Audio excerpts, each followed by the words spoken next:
It is once again time to play the Am I Smarter Than You game, where this year I try to predict every single award finalist for relevant awards in the NBA because I'm going to be honest, do you care about the NBA Social Justice Award? Did you know it existed before I mentioned it? If you did, here's a cookie. Alright, so, intros aside, I have tried to record this video already. And then I realized that I missed out on two of the most important awards in the video. So we're going to talk about those ones first because apparently since I forgot about them, they're the least important ones and we're going to discuss those very quickly. I think we can come into the video with a lot of energy and effectiveness and we can talk and we'll be like, oh yeah, this brings me such joy to watch this part of the video. This is the best part. I love when the guy dissociates and stops talking about basketball to make it a real world analogy to something that's more important than basketball. But it's a basketball channel, so we're talking about hoops. Anyway, let's talk about probably the one that I think that everyone is expecting to be the most. I have no idea who should win this award at all. It's the only one that really only particularly pertains to the season. I'm not going to bring up past races for this one because it's I'm not gonna lie, this award has made me go, man, maybe no one should win this award this year. Rookie of the Year. Oh, I swear they're giving this one out this year because they have to, because Rookie of the Year has been the most, I'm not saying this draft class sucks. Far from it. I'm saying this draft class has so many mid players that I'm like, I have no idea who truly deserves this award. And I mean mid-NBA players. Like, these guys are clearly NBA guys right now, and I'm having a tough time deciding who should win this award. So, obviously, I think this goes without saying, Jared McCain would have won this award, in my opinion, had he stayed healthy the entire season. That is not what happened. We're here to talk about reality. Yes, I think Jared McCain is probably one of the best rookies to come out of this class. If you don't like the fact that he paints his nails, get over it. So, ignoring the Zest Fest guy, what are we going to talk about? Who are we talking about? Well, the award finalists for this award are Stephon Castle, I have no idea how to actually pronounce his name. I have an idea, but I can't pronounce it. So, we're just going to type this to the end thing. Finalist. Right, so it's Stephon Castle, Zachary Richesse, it's hard to say his name, and Jalen Wells. I will be honest. I will be 100% honest. This is a hard choice. And I'm glad that these finalists look like this. This is a good list of finalists, to be quite honest. That being said, I think it's just going to go to Stephon Castle. I think it's just going to go to Steph Castle. And the reason I think he's going to win the award, and I also think he should win the award, just so we're clear, because it's really hard to choose who should win the awards. But yeah, he should win the award. The reason he should win this award, in my humble, honest opinion, is because he not only had probably one of the best seasons for a rookie, averaging 20 points. Actually, let me pull those numbers up just so can have a great idea of why he should win this award. Also, he had a better season the entire year through. Richesse has actually improved drastically throughout the year, and I want that to be exemplified with him. That being said, these finalists this has been a hard year because either the ones you've been thinking about and rooting for have been injured, or I think Stephon Castle played a lot of games this year. He averaged 20 points. The efficiency is not there from the three-point line. He's not a jump shooter, to be honest. So him averaging 20 points is actually really brilliant to me. His defense has been amazing throughout the year, like really good, and he's gonna get even better offensively next year.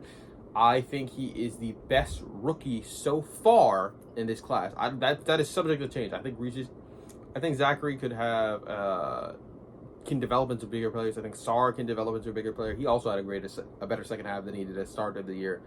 I think that Keontae George can be better. I think this is a really deep and great draft class. Jalen Wells can be better. All of these guys can be great. But, like, if we're basing it off of the rookie season that they had, and holistically, not just part of it, because that's what happened with. I said I wouldn't bring it up, but that's what happened Trae Young versus Luka, and why Luka won the award is because he was really good throughout the entirety of the year versus Trae, who became electric at the later half of the year. All right, so, but if we have to give out co-rookies of the year, I mean, so be it. I think that might have been one of the rare instances where there could have been a co-rookie of the year. But yeah, no, this year for sure, give it to Stephon Castle. Coach of the year. I know you guys are really excited to talk about Coach of the year because you guys care about coaching and you're not just here for the players, right? You're not just here for the players. You're for me, my input, right? Well, you only want... Okay, well, let's get to Coaches of the Year real quick. Yeah, so you got Cleveland's former coach, J.B. Bickerstaff, and Ime Udoka. I don't really care about Ime Udoka, but, you know, former Celtics coach, you see why I'm hating on him. But, Kenny Atkinson. So, I'm going to be completely honest. I am biased. I do not think Ime Udoka should be in this award, not just because he was a former Celtic coach, but because, let's be honest, Mark Dagnall should be here. Why do I think Mark Dagnall should be here? Well, let's see. Last year, he made them a 51-win team and the first seed in the entire Western Conference, and then league-wide, too. Well, not league-wide, because the Celtics... Sorry, my bad. He first seed in the Western Conference, and it was a very tough and competitive Western Conference.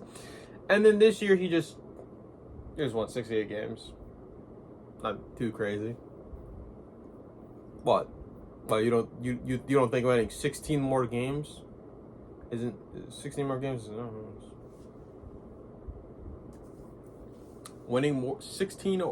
Winning more than, like, improving this team 15 more wins was actually insane to me. Like, and then there's still more wins to add? Like, how is he not a finalist? Yeah, but this award is really between the two new coaches for their teams. Kenny Atkinson obviously filling J.B. Bickerstaff's void, and J.B. Bickerstaff filling the Monty Williams void. The Monty Williams void was a much bigger void to fill. I'm going to be completely honest. The Cavaliers would have been a playoff team regardless if they kept J.B. Bickerstaff. The thing, though, that I want to say, though, is Kenny took a team that everyone realized was like, they're probably like the third best team in the East, and made them the best team in the East. Made them the second best team, or best team, depending on how you look at it, league-wide. Made them a historically great offense, and took their defense, which was historically good, and kept it respectable, even though the offense got that much better. This is still a top 10 defense. They've had stretches where they've been top 5. They do make you turn the ball over a lot, and they do capitalize, and that leads to their offense being even better. But yeah, this is a very good team. But this team, I just want to keep it a stack with you guys. This team would have been pretty good regardless of him. But he took a team that would have been pretty good and turned it into an elite team. And then there's the opposite case for J.B. Bickerstaff, where he took a team that was god awful. And in his first year being there, with veterans and scraps and pieces that most smart NBA fans would look at this and be like, oh yeah, these are good pieces to add. Tobias Harris is a good piece to add. And a team like Detroit can't get worse, right? This team can't get worse. Add Michael Beasley. People have given up on him. They bought on him low. Can't even make the team worse. Couldn't make the team worse. Dennis Schroeder can't make the team worse. Tim Hardaway Jr. can't make the team worse. They didn't need a guard play alongside. I was about to say Killian Hayes. That's who they didn't need. K to make this team a much better team. And you're like, the piece they got. So they bought in low on these pieces and they added them, right? And then you have the improvement and the maturing of a Jalen Duren, of an Isaiah Stewart, humbly known as Beef Stew because he got the hands. Yeah, but this is a very impressive turnaround for this team. I think in my previous video, or one of my previous videos, I talked about how historic of a turnaround this is, and how a lot of the other teams and turnarounds that have happened in this level have been adding an all-time great to your team. Whether that be a Steve Nash, a Tim Duncan, a David Robinson, a Larry Bird. I think those are the only ones on the list, too. Or adding a Kevin Garnett and a Paul Pierce for historic turnarounds. Those are the teams and stuff. But those were obviously teams that went from being okay teams to being contenders. This is a team that went from being God. It's like, don't be that team. It's like, It's like, don't be that team to, wow, this is a respectable team that made the playoffs. It really depends on what you value more. I value ceiling raising more, and then we're gonna get, and this will be a common factor in here real quick. You'll see what I'm talking about, ceiling raising really quickly. After talking about Coach of the Year, because these are the 2 awards that I forgot to put in my original video. So, yeah, we got those out of the way. 10 minutes in, whew, great. Clutch Player of the Year. I talked about that award somehow because there was an intro bit, and I could do a little bit of the bit. Gotta entertain my fans. You guys ready for Coach of the Year? Yeah, you like that award. Yeah, MVP. Well, don't worry, we'll circle back to that. It's important. It's so important. I don't really care about that one. Let's talk about the real award we're all here to talk about. The big trophy. Clutch Player of the Year. Honestly, wait, this pillow's way too big for this to be big. Clutch Player of the Year. Yeah, this is the Clutch Player of the Year in comparison to, like, that big old MVP. That Defensive Player of the Year. Now I gotta put my props back in the order. Yeah, but the Clutch Player of the Year, so pretty much what I'm going to tell you about this is what I'm going to tell you about it. I don't really care about this award. I think this award is dumb. I don't like this award. I think it's a devaluation of everyone who also had a clutch season this year and who shows up for their team in the fourth quarter and who shows up for their team the entire year. What it means to be clutch has been very misconstrued, and I think the way that they do this award is quite frankly bad. It does a little bit of damage to the team does a little bit of damage to what clutch means to me. Especially because they don't even use clutch time statistics or what is widely considered to be clutch time statistics to determine who should win the award. It's really the fourth quarter award. It's really the King of the Fourth award, to be honest, right? And the King of the Fourth this year is Jalen Brunson. 5.6 points in the 5.6 points in the fourth quarter or overtime. And, like, really good efficiency, like 52%, and, like, it's great. There's not really much else to say about it. Like, yes, Brunson's having a great season. Don't get it twisted. I think he's debatably a top 10 player in the league. I was going to say point guard, but that would be ludicrous if he wasn't in the top 10. He's, like, top 3 point guards in the league. But, hey, ignore that. Yeah, obviously, right? Crazy, right? Crazy opinion, right? Say that Jalen Brunson is a good player. Yeah, no, he had a great season this year. And the other finalists were Anthony Edwards and Nikola Jokic. Unless they're planning to give Nikola Jokic this award just because they're not going to give him MVP, and we'll circle back to that and why I believe that he's not going to win MVP this year. We'll circle back to that. Calm down. You calm the fuck down. I'm telling you, you have to be patient. I will get to it when I get to it. Okay, yeah, but like Clutch Player of the Year is probably going to go to Jalen Brunson. Who is next? Wow. Seems like I should have pulled up all the awards right next to me on my handy dandy laptop. Product placement. Give me money. DraftKings, where's my money? Yeah, but no, it was like a gamble talking about these awards. Yay! Okay, so most improved player of the year. So I said a lot about coach of the year, who should win coach of the year, and I think this transitions very well into most improved player. And the reason I think it does is because I'm going to be so honest. Cade should not be in this discussion, like at all. Why is he in this race? There shouldn't even be a reason to have him here. I'm going to say this, and I say this with like all the due respect, all of this respect that is due. Cade should not be in this awards race because it's unfair for Cade to be up in this race versus Dyson Daniels and God. Dyson Daniels in a V-Box and Zubac. Alright?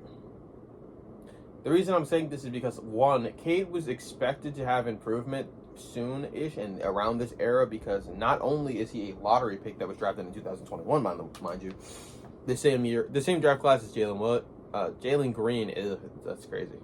Jalen Green and also, no, I think Jalen Williams was also drafted in that year class. He's got a pretty good, that's actually a pretty good draft class. But like, that's not besides the point. Evan Mobley and Jalen Green were all drafted top 3, obviously, right? Those guys, right? All of those guys are all those guys from the draft class are really impactful right about now. This is when they should be that they're really impactful, right? The thing with Cade is I just think his team improved. So that's why you're hearing about him more. That's why you're seeing this improvement from his numbers, because his spacing improved so he can have better numbers. And the internal improvement is there. Don't get it twisted. I'm not saying that Cade from last year has not become a better player than he is this year. That would be ludicrous. But the reasons why he's a better player this year has so much more to do with the roster construction around him. Or the reason why you think he's so much better than he was last year is because of the roster construction. It's not just that. And Cade had an amazing game recently. Cade had a 30-11 game. And the 11 wasn't an assist. It was rebounds. And we all know how great of a passer Cade is, right? I don't think many people knew how great of a scorer he's been this year. See, with one-on-one coverage, he's been great. But if we're talking about most improved player of the year, a lottery pick, and the first pick of the draft should not be even in the conversation. What? That's ridiculous. That being said, it should probably go to Zubac. Yes, Zubac has had a similar case. If you're talking about a person who improved him was James Harden. Of course, he's gonna look better with James Harden as his pick and roll power, right? Such a great pick and roll power. Yes, Zubac's also put the work in. They talk about his work, and like if you watch Zubac from when he was on the Lakers, and I know this is gonna be like that's too far in the past. Okay, let's watch it for 2 years ago or 1 year ago when James Harden just got to the team. Look at Zubac then and now. He is so much more of a better player right now. His defense, for one, is better, which is something that James Harden definitely could not have impacted and taught him on. I'm just going to be honest. Especially being a big man, like, no, that's not what happened. It's not just coaching. He's had the same coach. The things and factors leading up to this are been consistent, and he's actually shown the individual improvement, and that's helped his team be as good as it is this year. Especially considering that they do rely on him to take quite an amount of shots and be a part of the offense in a way that he just frankly wasn't last year, right? And I do want to say Dyson Daniels had a great season, don't get it twisted. I do want to say that his defense was amazing, and I also do want to say that like he was not this good at defense last year, even though he was a good defensive player in the past. But I think Zubac deserves an award because he's improved on almost everything. Like, Zubac went from being like a whatever big to like debatably like a top 10 center in the league. And if you really want to get nasty, you could say top 5. Because Jokic, Embiid when he plays, Cat, Jared Allen, and then I have Zubac. I'm going to be honest. That's the 5 best centers in the league, and Zubac is a part of that list. So, if we're not talking about that, we're going to get past those. We're going to get past the most improved player of the year. We're going to talk about another award who has a similar problem to me. And, like, finalists of this award don't really make a lot of sense, logically speaking. And that's Sixth Man of the Year. I know you're really excited to hear me talk about the Cavaliers player again, right, guys? You love my bias, right? I'm not being annoying when I'm telling you, the Cavaliers are such a good team. They're such a good team. They're such a good team. You're here for me to talk about my Cleveland Cavaliers, right? Right? Right? They're a 60+1 team. You want to hear about that, right? Ugh. Anyway, yeah. But, just, bias aside, I think Ty Jerome should win the award because he was the best. Ty Jerome was the best 6 man in the year. All right. It does just seem biased coming from a Cleveland fan. Yes. But I'm going to be honest, I don't think Peyton Pritchard meets the qualifications on what I think a 6 man is and what most people think a 6 man is. A 6 man, I just want to make this clear, is not just a guy who comes off the bench. It is not the best guy who comes off the bench award, all right? It shouldn't be that. Because if it was, that's kind of silly, and it doesn't really meet the criteria that I think most people think about this when they see this award. Now, we'll get to that, why that might not be the case, and why Peyton Pritchard will ultimately win this award, but I think it should go to Ty Jerome because he is, if we just compare their numbers, and we compare their minutes, which is the most important factor on why they average certain points, I think we would all realize that Ty Jerome is very impactful for the amount of time he's getting, especially because he came out of absolutely nowhere last year. He was not this good, and his improvement. I think Ty Jerome should have been the Most Improved Player of the Year award too. It's talking about how great of an improvement he's been. Because, dude, across the board higher numbers, and it's not just because of the minutes, like just across the board, man. Yeah, Ty's been great. And then there's Michael Beasley, who's also had a very great season. Now, I think Michael Beasley, it's between him and Michael Beasley, especially if we're only talking about the amount of, especially if we're including the amount of minutes these guys play. Peyton Pritchard, for me, plays way too many minutes, at least, because I think he plays starters minutes. They have him often finish games. He doesn't play garbage time minutes, and he also doesn't play comeback basketball. That's a stupid term, but just what I'm saying is he plays too much to really meet the qualifications that I think a six-man should have when we're having Six-Man of the Year award conversations. But nonetheless, we're going to transition to another Cavalier award that I think should be, hoisted and given to them, because we're not going to win MVP, guys. Win. Anyway, yeah, so 60-win team, had a pretty good defense this year, and not the historic defense that it was last year, but let's keep this in mind. And Mobley has improved so drastically, and I think Mobley could have been in Most Improved Player of the Year awards chances too. I know you're saying, hey, wait a minute, you said Cade shouldn't be in them. I think he deserves to be in them over Cade. Like, God. Jesus Christ. Guys, Cade was already good, like really good. Mobley debatably had a top 10 season this year, apparently. Like, I've seen a lot of smart people say that. Now, look, I don't always agree with those smart people, but, like, I think that this might be one of the yeah, no, Mobley should win the award. He's had the best defense out of the guy finalists who have been on the award the entire year. Just want to keep that in mind. We want to look at the whole year. That's what I told you about Rookie of the Year. We got to look at the entire year. Right? And the numbers are not as eye-popping. But again, the second Wemby went down and we knew he wasn't going to play the 65 games that he needed to, quite frankly, win the award, it was Evan Mobley's award to lose. I'm just going to be honest. They've had a very successful season. They've had 50 plus wins. What's Golden State? Actually, how many games did Golden State win? Golden State. It's normally you have to win like 55 plus wins. And Draymond Green otherwise would have a great case, but like they started the season off way too hard and cold. Let's see, how many games did they win?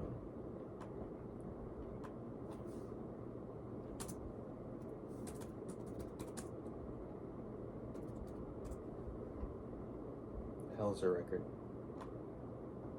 I guess I could just check the stat next to real quick. They won 48 games. Yeah, no, you have to.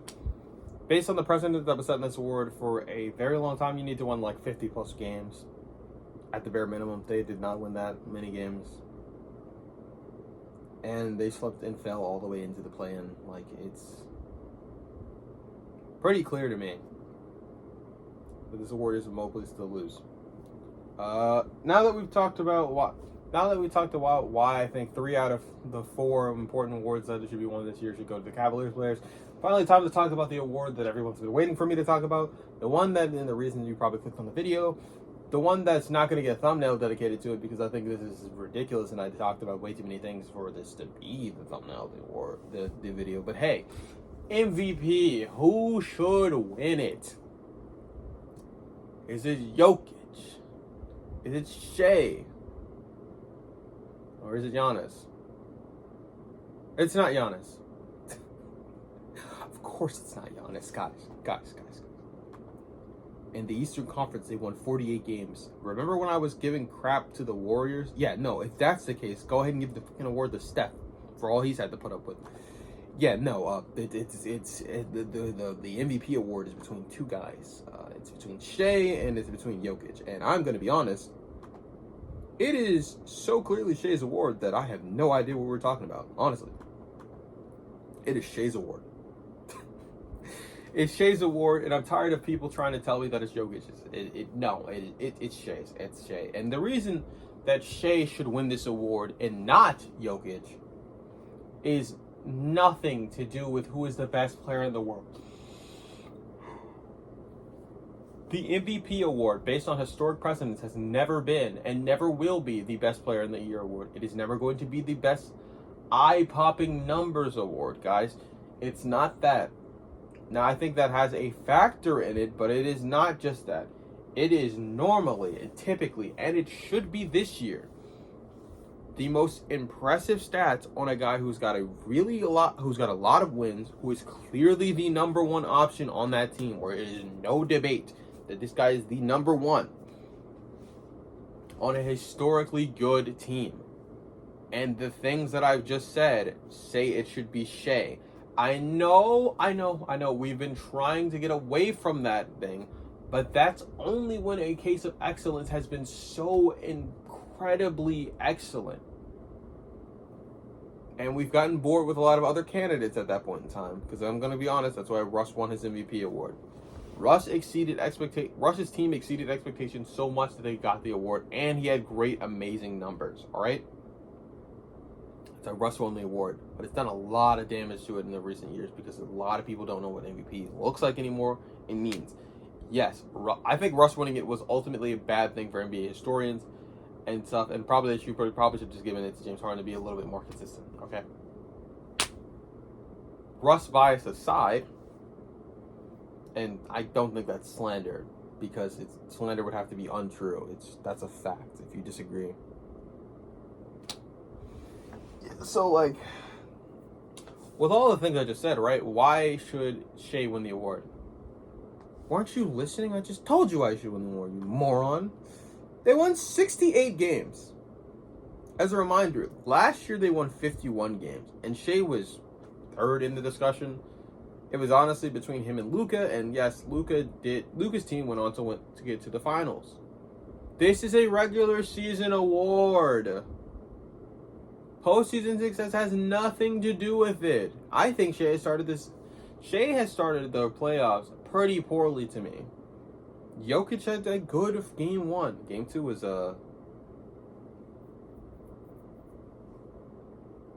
yeah. But no, this is not how the award works, guys. It isn't. And also, stop acting like Shea hasn't had a historic season. If you don't think 33 points in a most Michael Jordan-esque thing as far as numbers look is impressive, I don't know what to tell you. I don't, bro. He's also going to win scoring champ. By the way, these are just the ones that are voted on. He's going to win scoring champ because, duh.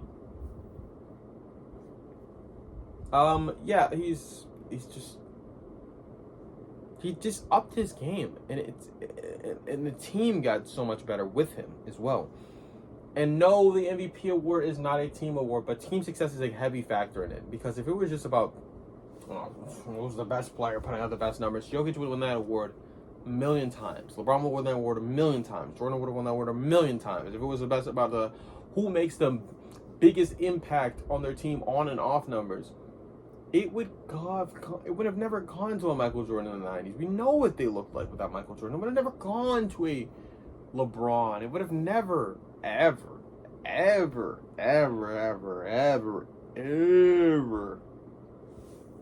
have graced those players. It wouldn't have gone to a Larry Bird. Wouldn't have gone into a Magic Johnson. It isn't just the best player in the world award too, because now that there's so much talent in our league, it's never gonna. Whoever is the best player in the year could change from year to year to year. It really could. And it's going to be, in your opinion, is going to be swayed by whoever wins the championship too, on who had the best season. But it's a regular season award, guys. The guy who had the best playoffs is probably going to win finals MVP. I hate to break it to you. Maybe they should give out an award for who had the best postseason as well. They don't, though. So we have to live in the present and what is currently going on. Actually, I would love to see that award, though, because I hate Clutch Player of the Year award, and I think it would be nice to add that award. Anyway, yeah, it's Shea's award, and if you disagree... By the way, Shea's also an amazing two-way player, and for some reason that never gets brought up when we're talking about this.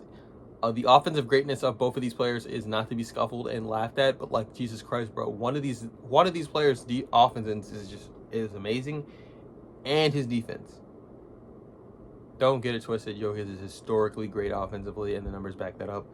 But if we're talking about the MVP award, it should probably go to a ceiling raiser as far better than a floor raiser. Yes, Jokic can win a championship for you. Yes, Jokic can obviously upraise the ceiling, but the ceiling that Shea has added to this team, where they were damn near a 70-win ball club, which has been done twice. They were that good. It really shouldn't break your heart that Jokic doesn't win the award. And honestly, Giannis didn't win the award either. With all of the things that I've said, in such an exhausting manner, to the fact that when I'm yawning and I'm bored with the discussion, like the video. Tell me why you like the video. If you dislike the video, tell me why you didn't like the video. And subscribe. That's all I'll ask from you. And that's that. With all that being said, have a wonderfully and great day.